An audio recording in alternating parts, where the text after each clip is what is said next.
You look at a baby and you look at a mystic. It's the same kind of gaze because they're both mystified by the world. There's no need to try to intellectually figure it out. There's just a kind of observation of it. Ego is the joystick for life. You direct it one way, then your whole system moves in that direction. Similarly, you direct it inward, then you go inward to recognize that awareness that you are. All right, everyone. Welcome to the third episode of the Acacia podcast. I'm here with Liam Boylan. Oh, Boylan, yeah. Boylan, okay. And he's on TikTok a lot, and I see his live streams a lot, and he has very interesting perspective on just this spiritual side of life and how to integrate ourselves. So, how did you kind of fall into this journey, if you will? Like, what was a catalyst moment in your life that kind of brought you to this spiritual side? Thanks. Yeah, I'm happy to be here. The catalyst in my life has been one of several different occurrences. I think since a young child, I've been innately wondering about life, death, and everything in between and beyond. Probably the earliest memory I have about thinking about all this stuff was laying down next to my mother in our bedroom when I was about 3, 4, something like that. And I heard that my heartbeat was echoing in the pillow due to a vein above my ear. I was wondering what the heck was this thumping sound in my pillow? Like, what's keeping me up? I've And experienced that too. yeah, Yeah. I'm sure many people can relate. But that was the first time I guess I didn't recognize myself, my own heartbeat, heartbeat.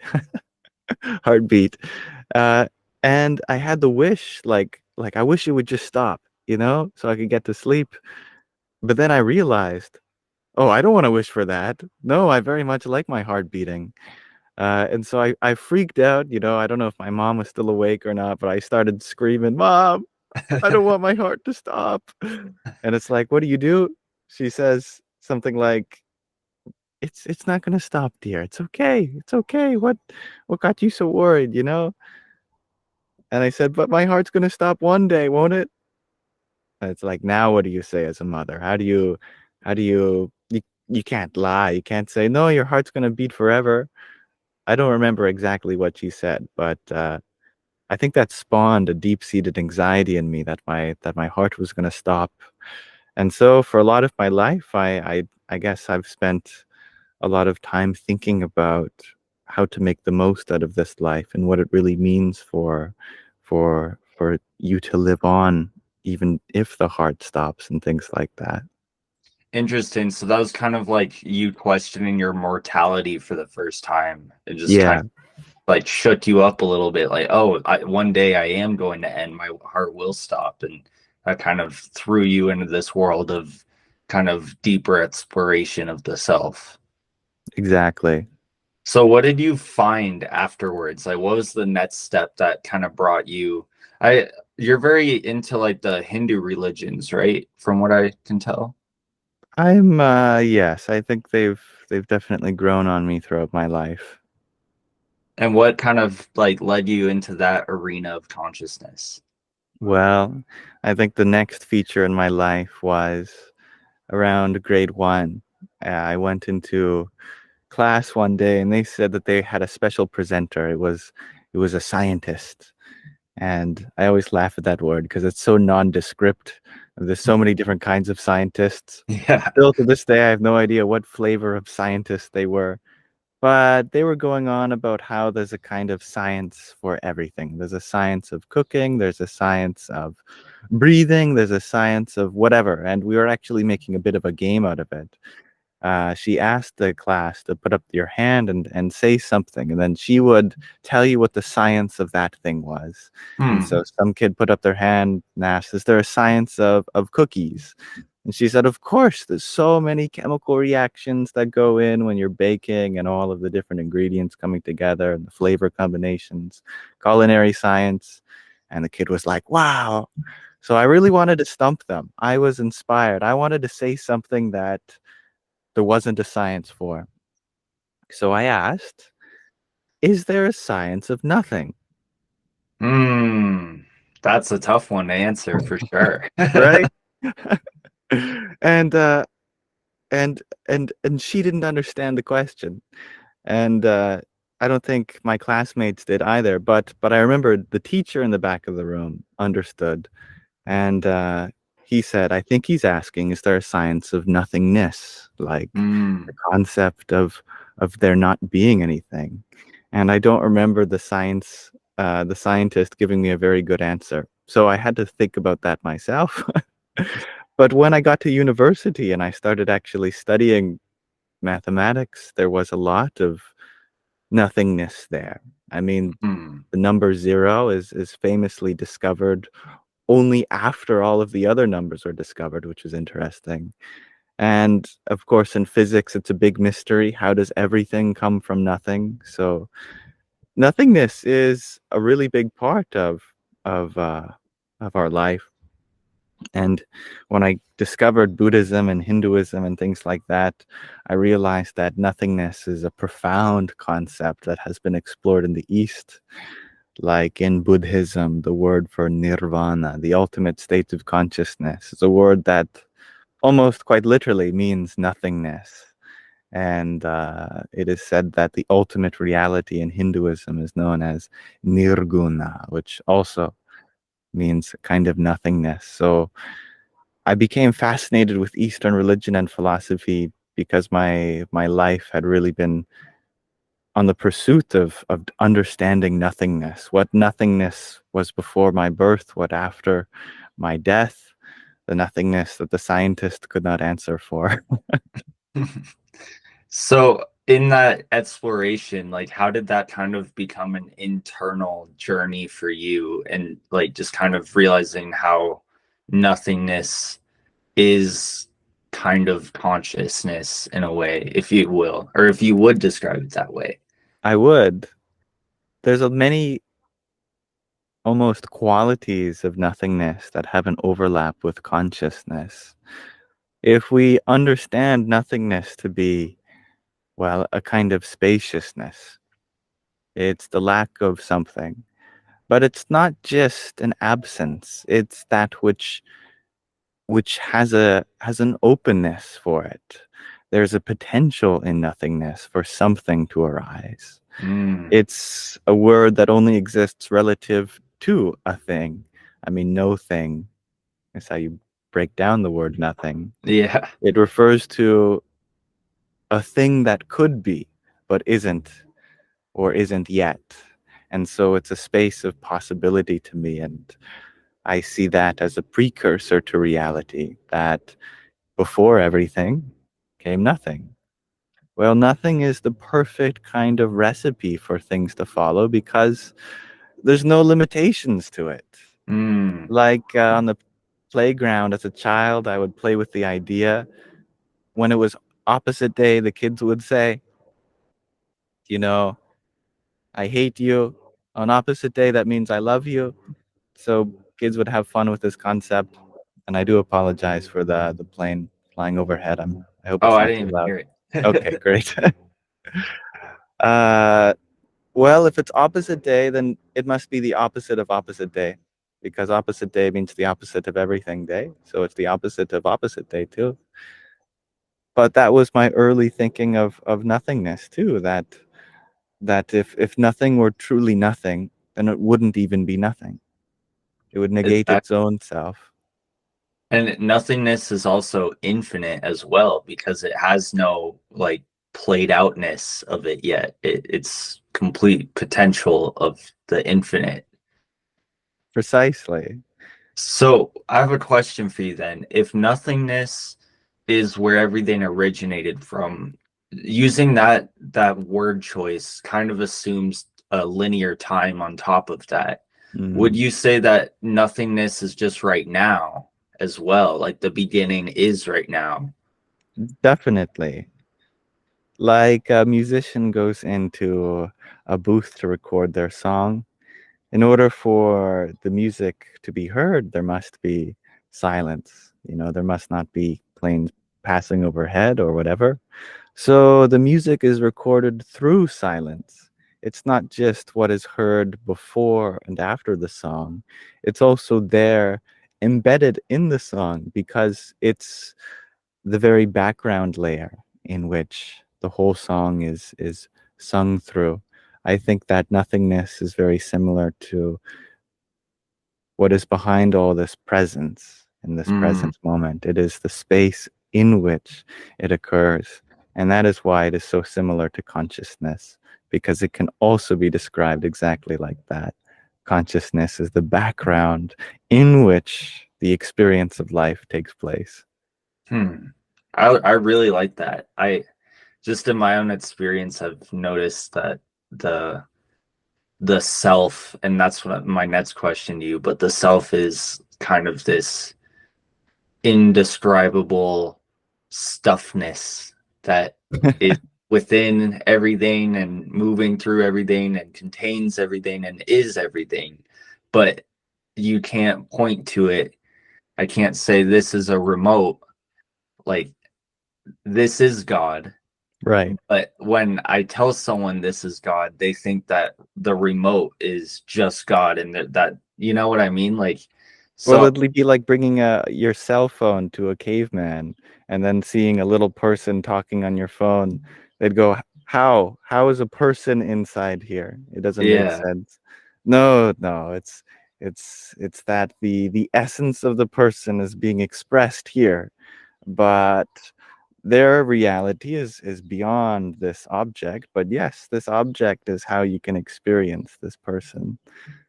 So Likewise, God is a source which is beyond everything, but through everything, it is like your cell phone to be able to connect with that source.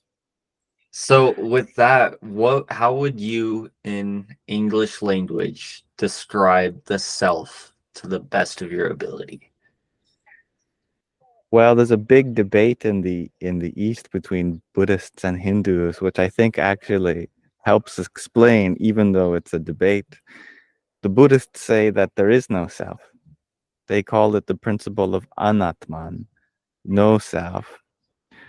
That you can go looking for the self, but you'll never find it because the one who is doing the seeking is the one that you're trying to find. Hmm. But the Hindus, they say almost just the reverse, that actually everything is the self, because everything that you can label as part of this universe, you can only label it through your own experience, which it is a part of. And so you, the experiencer, are latent with everything. So whether you see the self as nothing or as everything, to me, both of these terms are suited to describe the self because the self has no boundaries. The It would similarities seem like a between zero. coin, like two sides of the same coin almost. Yes, yeah. I mean, the self does not exist because it exists as non-existence. It is the nothingness. So if you say that nothing does not exist, okay, fine, then the self does not exist. But if you say that nothingness does have some kind of existence to it, then the self does exist. It's like saying positive zero or negative zero. Whether you acknowledge zero to be some powerful, potent presence on its own, then you call it positive. But if you consider it to be the negation or an absence, then it's negative. But whether you call zero positive or negative, it just depends on what side of the number line you're looking at it. Yeah. Similarly, the self is both existing and non-existing. So with that, how would you describe the human experience of ego and how that kind of masks or gets in the way of us having that awareness Mm. of the nothingness or nothingness? Ego is the joystick for life. You direct it one way, then your whole system moves in that direction. Similarly, you direct it inward, then you go inward to recognize that awareness that you are. The problem is that our ego can have a life of its own, and it can be self-preserving. Like, if the ego is directing towards its own body and its mind, then everything that it does will be in service of the body and mind. There's nothing wrong with this if you want to live a limited existence.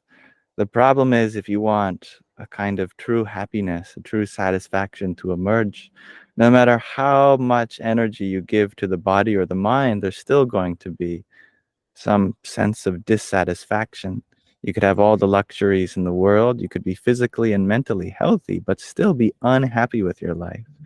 So in the spiritual path, we direct our ego towards something less limited, not just guiding our awareness to body and mind, but to every body and every mind. We serve that awareness that is within everything rather than just in this body, just in this mind. So kind of moving away from service to your own self and identity into service to others kind of lets the ego be occupied with something so you can be more present with who you Yeah, are.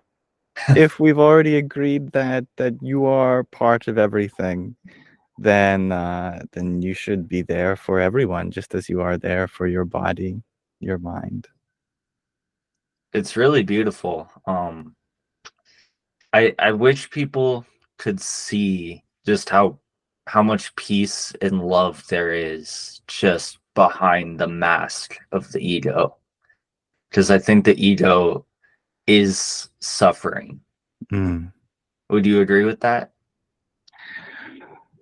In recent times, the ego has been given a sort of evil personality. It's the enemy of spiritual pursuit, but it doesn't have to be. In a I very real that way, it can be your best friend too. Um, I don't believe that spiritual life is to eliminate the ego, at least not in the sense that I use the word, but we might use the word ego differently. To me, ego is just sense of self. And as long as your sense of self is unlimited, then there's no suffering involved in the ego. But as the Buddhists say, no matter who you are, suffering is going to arise. Even if you're the Buddha, you're still going to get sick. In fact, I believe the story of how he died is that he was given this food that, anyway, it wasn't very good food, and there was problems with his digestive system, and he ended up dropping the body, as they would say. But he was in great discomfort for the last month of his life, and of course, like anyone else, he passed away. But there is a way to transcend suffering in a more abstract way, where pain still occurs, discomfort still occurs, but you know yourself to be unaffected by that. And this is where having a greater sense of self comes in, that your ego is inclusive to something more than just what's going on in this body and in this mind. I think that's beautiful. This idea that the ego can be healthy, because when you look into this type of community of this thinking, it's ego bad, ego bad, ego bad. And when you like quote unquote kill your ego, you realize you can't kill your ego. You just temporarily were not identified as the ego during Right. that experience.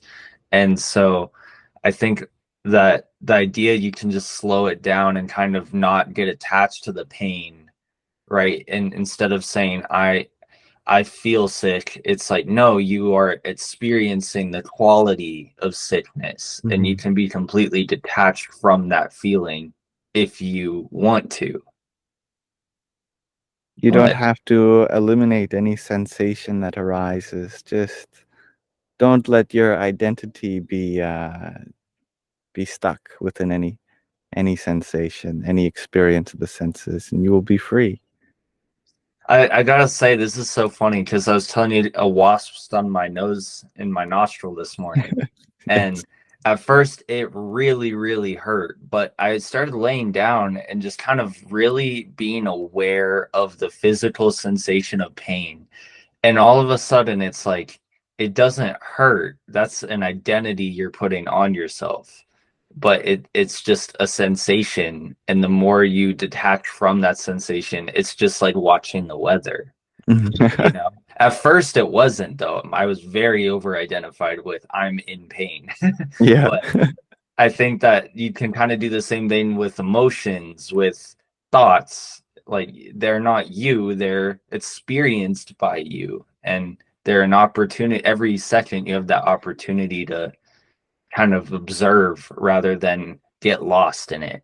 And even if you get lost in it, I think that's okay too. I think that's part of the magic is you can fall out of the center, if you will. Yes. You can get lost in the movie of it all, but that's okay. I was playing with this idea the other day that life is like a movie. And have you seen Oppenheimer, the movie that came out about The Christopher Trinity Nolan test? one? That's right. Yeah. Well, nowadays movies are getting so good at simulating the visual effects and sound effects. You feel like you're still there. The whole theater shakes when you're watching it, especially if it's an IMAX experience. But no matter how big of the explosion on screen is, does the movie theater get damaged? Does the movie screen get ripped up and tear to shreds? No. No matter what happens on screen, the screen itself is okay. The very space in which the movie takes place. No Mm, matter what happens to the characters on screen, sometimes we feel like we're there, but we're only watching the movie. Likewise, with our own life, I mean, we are clearly the protagonist from our perspective, but we're also the witness.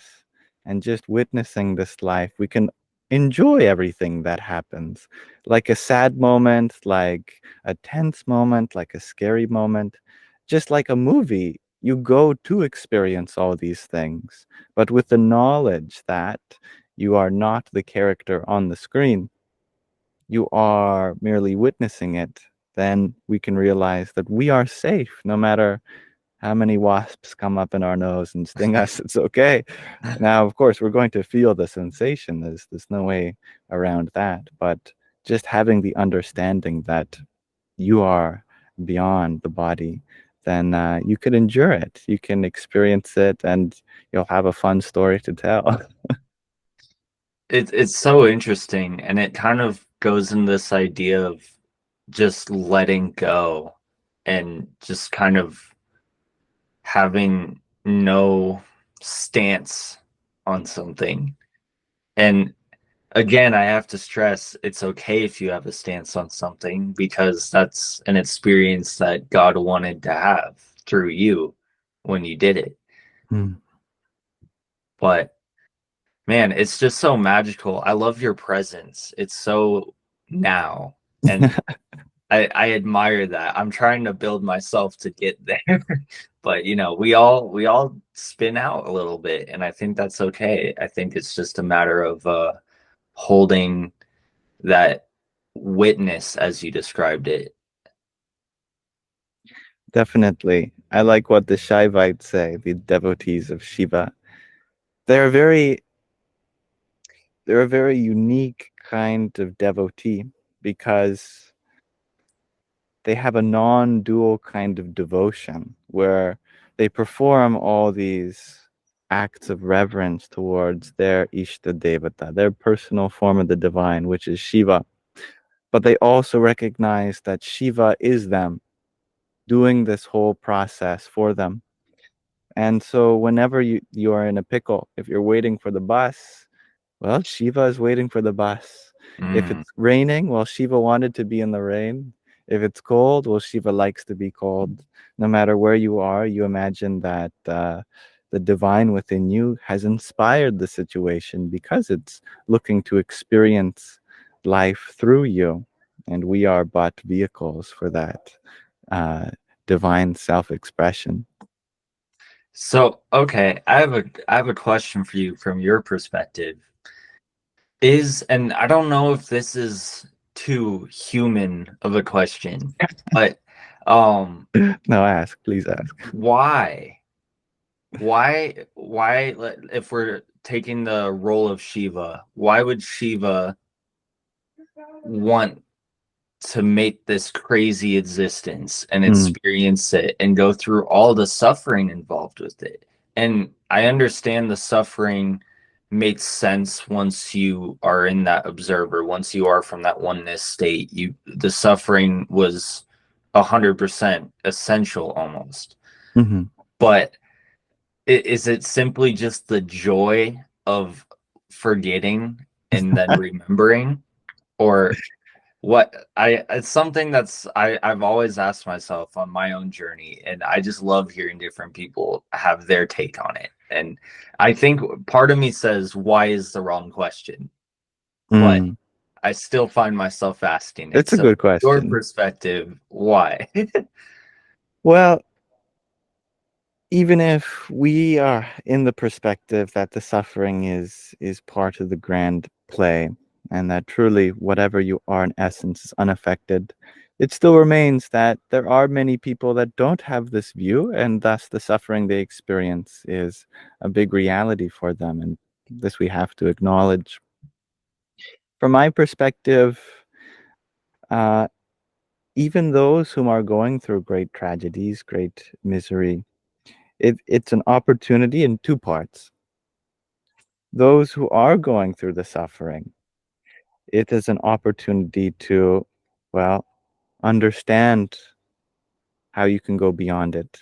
Because when you are in the middle of suffering, it is a great opportunity for us to really question how we can be free, but not from circumstance of it, from an identification with it.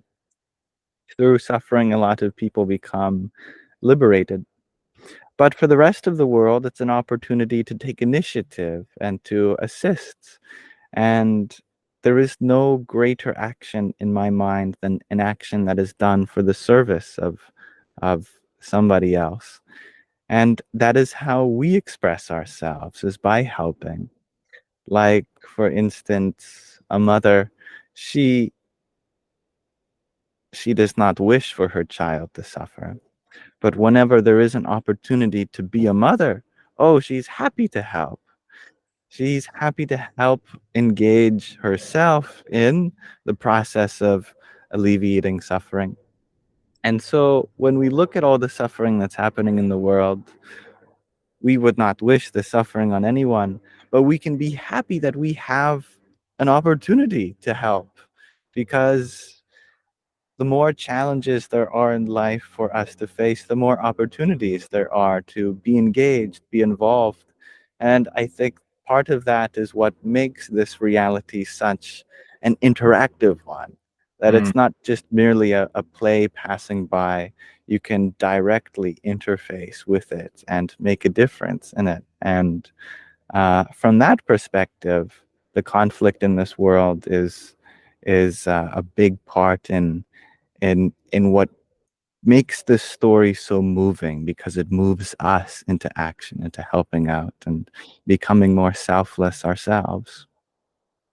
So in that sense, the reason why would be so we can love each other. We can like help and step in when we have those calls to action. Exactly. I mean, if we think of the self as infinite, and if we think of the world as finite, by finite I mean that it's not complete, that there's stuff to accomplish. Just as we talked about earlier, zero, nothingness, has a kind of infinitude to it. And so in a finite world, there's so much space. There's infinite space. There's finite stuff, but infinite space. And so the amount of the love in our hearts can only go where there is a gap, where there is an absence, where there is conflict, where there is a potential for love to be. Thus, all of the challenges in the world, they serve as receptacles for love. Thus, we can be engaged in giving, in loving, indeed. I really like that. I think that a lot of people on this spiritual path, including myself at times, has turned it more into a self thing rather than a helping others thing.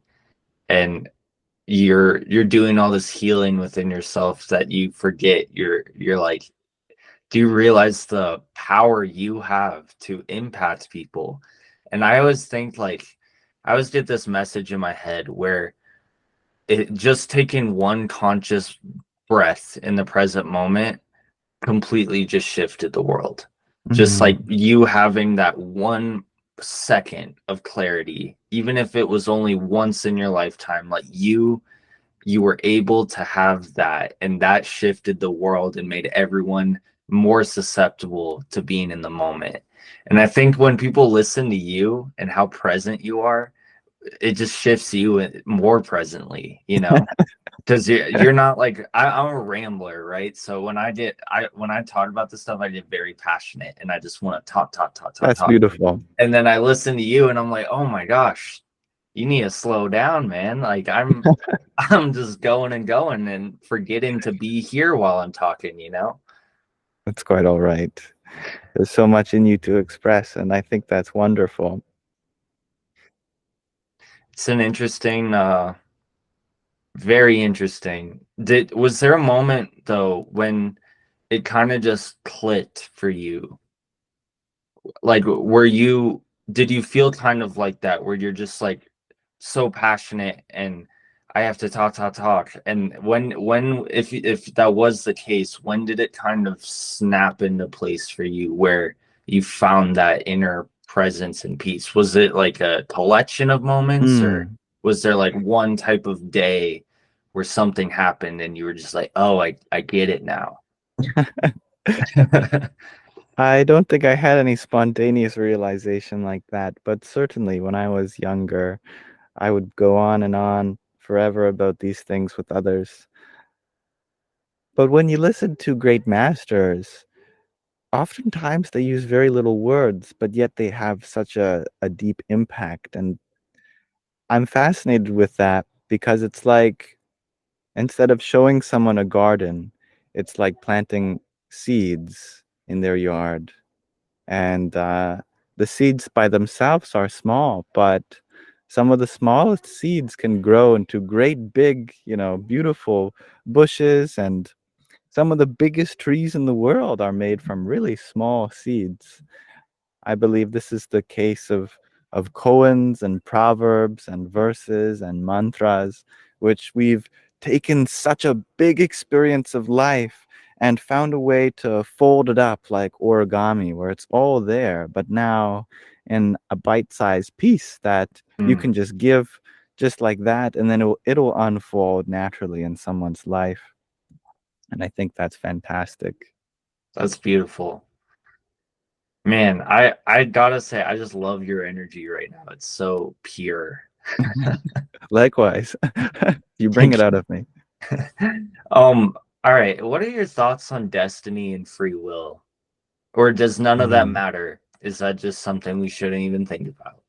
They go hand in hand. Uh, it's funny because everyone's heard this word karma before, but karma as a word can refer to both destiny and free will at the same time. That we are suffering the consequences of our past actions or enjoying them. That is the destiny we've set up for ourselves by our actions, which we did control.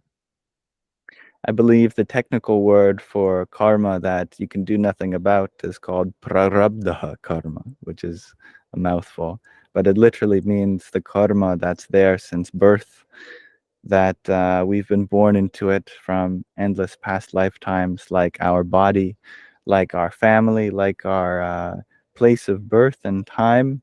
That's not something that we have free will over, at least not directly. But in this moment, no matter what is occurring to you, there's always a spontaneity there.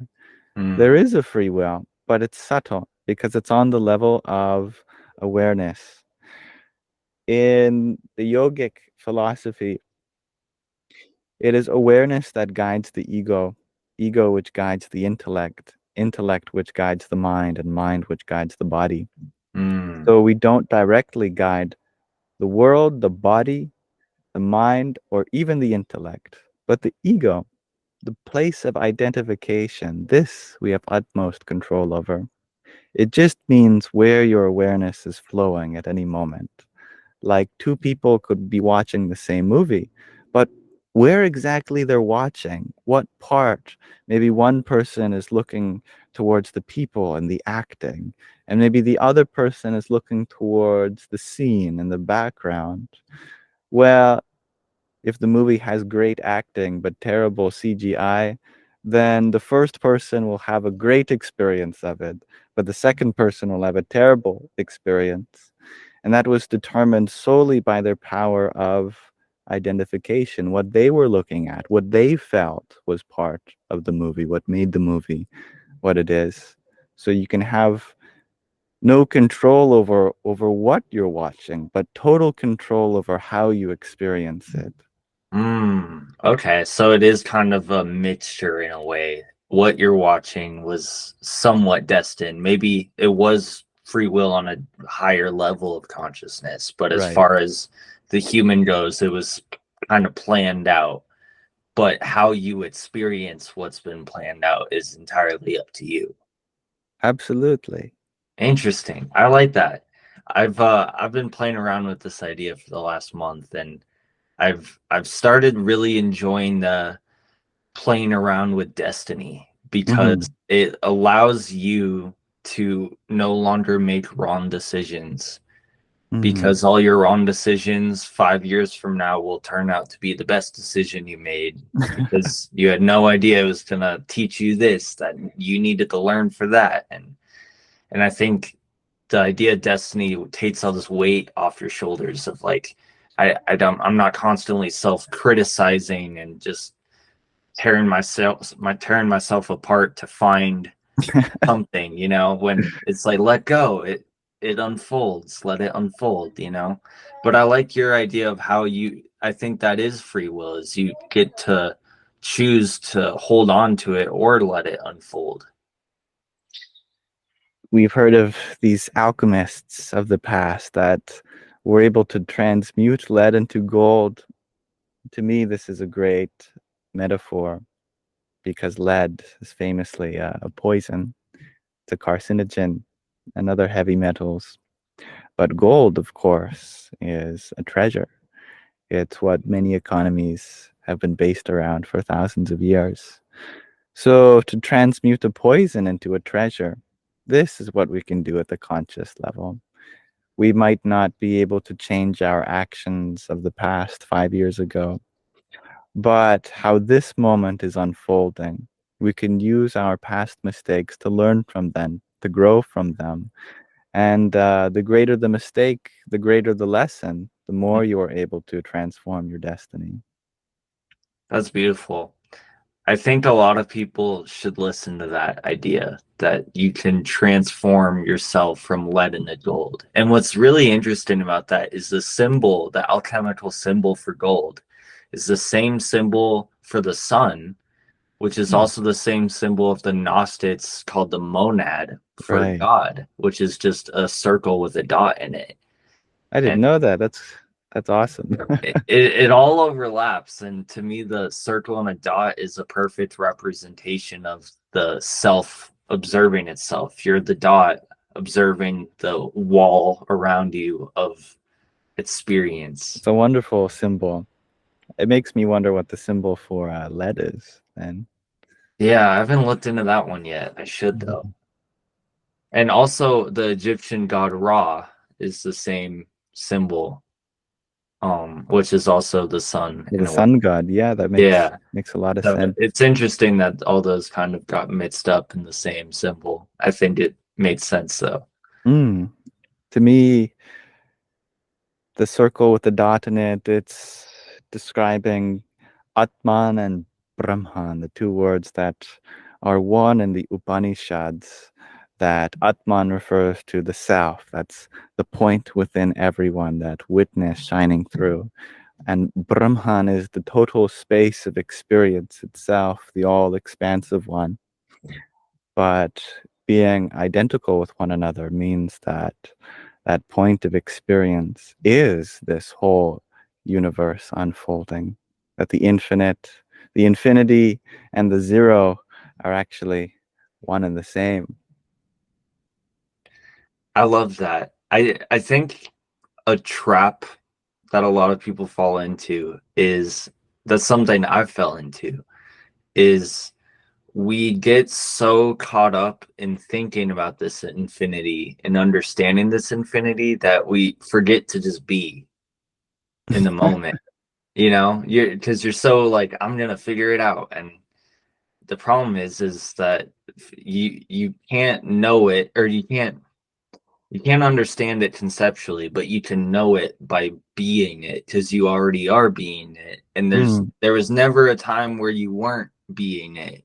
Even when you felt quote unquote disconnected spiritually, you were equally as connected as when you were the most connected spiritually. yeah. Because you're just the self. Otherwise, you'd cease to exist if you were disconnected. Right? How can you ever not be yourself? Babies, I take great inspiration from. I think babies have it figured out in many ways. You look at a baby and you look at a mystic, it's the same kind of gaze because they're both mystified by the world. There's no need to try to intellectually figure it out. There's just a kind of observation of it. And the more we minimize ourself, this is the beautiful paradox. We talked about maximizing our sense of self, but in the same way we minimize our limited sense of self. We actually become so humble that we don't know anything. And by doing so, we become so present with everything that we know that we don't know. And that kind of knowingness is what supports this whole mystery as being the greatest thing that is ongoing. That's what my mentor told me. I was telling him how I had it all figured out at one point, and he told me, like, you're missing one simple fact. You left out the mystery of it. And that was like, whoa. Like, you'll never be able to fully get this stuff. You can just let go into it, you know?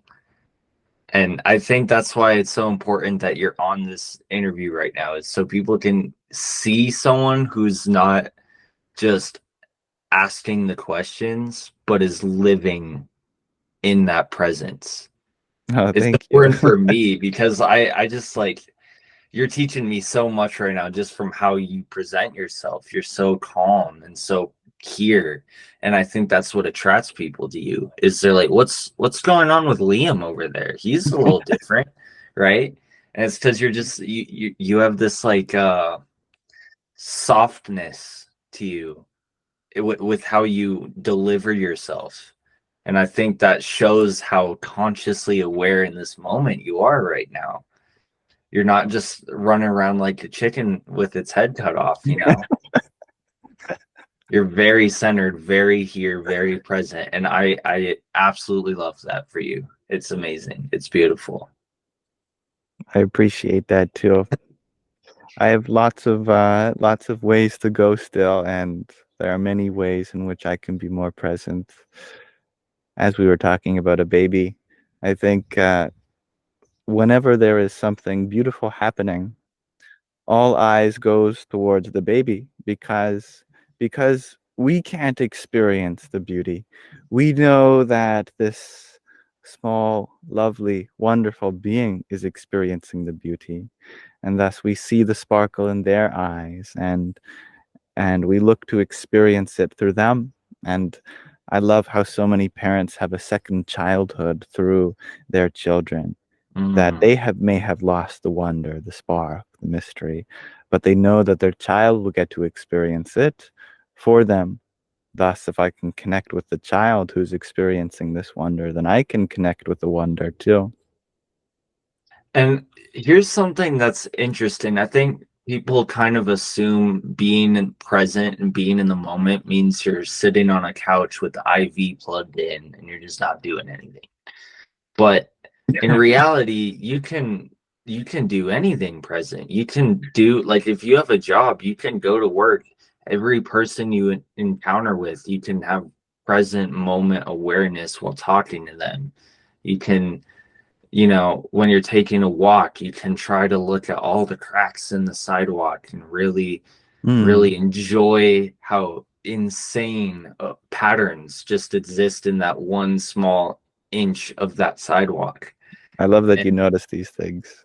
oh yeah, that's how I get through stop and go traffic on the highway. I just stare at the ground and I'm like, there's millions of worlds just living in these cracks, and we're just going 60 miles per hour over it every day, having no idea how beautiful these cracks on this highway is, you know? Yes. And so in each moment, you have that opportunity to just kind of slow it down and be present. And, like I think of Ratatouille when he eats those, like that cheese and that fruit for the Mm, first time. And it's like this spiritual experience. yeah. Like, why don't we eat like that every day? Like, just, and if you don't, if you catch yourself scrambling it down, don't judge yourself. Just return back by taking a slow bite and closing your eyes and tasting the food. And there's a whole magical world that we're missing here. And I love every that. single moment you have that opportunity. It's true. I believe in the Bhagavad Gita, which is a great scripture. I recommend anyone listen to. Arjuna, 5,000 years ago, has this question to Krishna, which highlights this. He asked Krishna, should I just kind of renounce everything and go into a cave and just meditate and not be involved in the world? Is that what it means to be spiritual? Or should I engage myself with the world, but find another way to be spiritual? And Krishna is not picking sides here. He says, you can do either. But for those who are invested in the world, what kind of role model will you be if to be spiritual just means you drop everything and leave? Because that's cowardly to the worldly people. In fact, you could be away from the world. You could just be sitting in your couch with an IV, but you still, in your mind, have all these materialistic desires that I should have done things differently with my life and got a job like this and had a family and children and have a better house. But actually, greater is the spiritual person who has all of those things, but inwardly they've renounced all Mm. of them. They're so engaged with the world, but yet detached at the same time. And I think that is what is called the spirit of karma yoga. And that spirit is one that is vital for this age.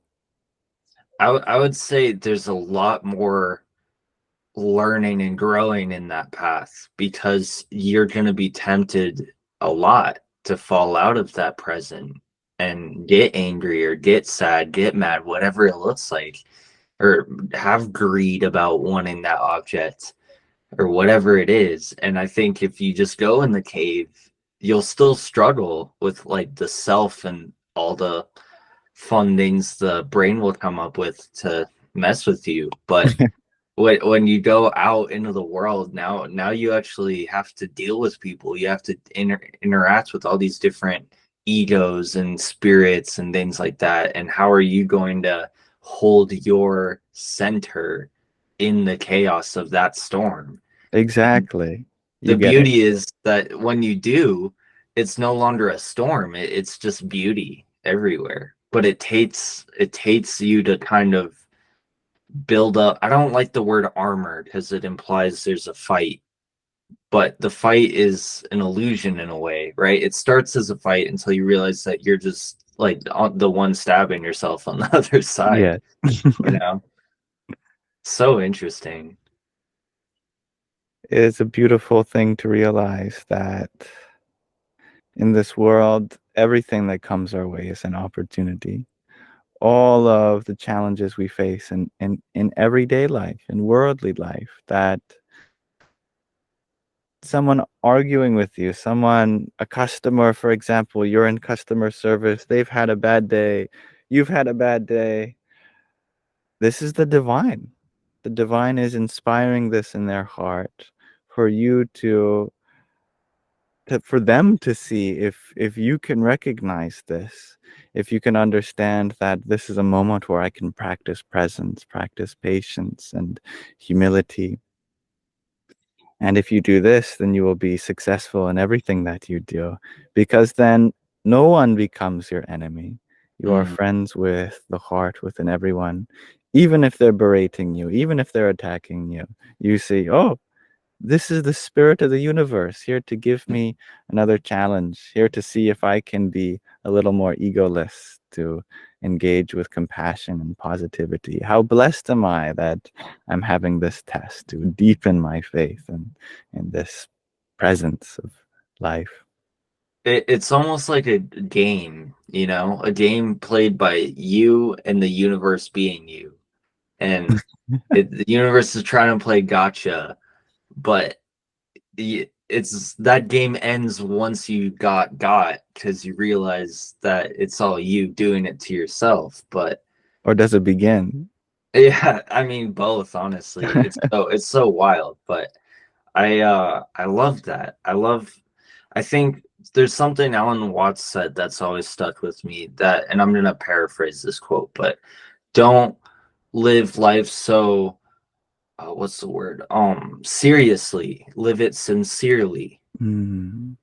And I think that's kind of what you were pointing to with, like, oh, here we go again. Universe is trying to see, is coming through this person who's quote unquote hating me, but it's part of that game. And if you don't take it so seriously, you won't get caught up in the ego and then fall out of your center. Mhm. You're just gonna be like, oh, hey, thank you for sharing.